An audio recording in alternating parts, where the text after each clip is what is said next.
Hey, so check me out, right? So I was just cleaning my cup and I got water splashed all on me. And if you were watching my last video, my last short on the YouTube page, it was like, when things aren't going good or if things are going bad, look for God, seek God, and He'll be a light unto your path and a lamp unto your feet. If you can catch that video, check that out, right? But when it happened, I was like, man. So I was thinking, like, what's the message? What's the lesson in that?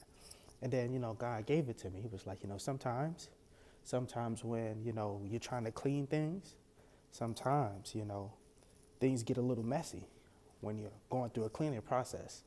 So, sometimes, when we're dealing with, maybe church folk or even with yourself, you know what I mean? Sometimes when you're in a place where you're trying to get clean, I was in the sink, I was in the kitchen trying to clean it, and, it splashed back on me.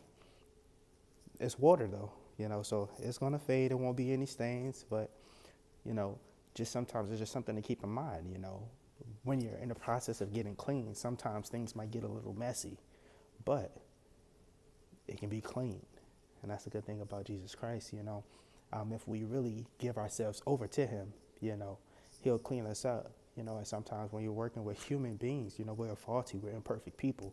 Sometimes it can get a little messy, but if we're truly aiming to be Christ-like, we learn to forgive, we give room, So let's be gracious, let's be gracious with each other, and you know, go with God.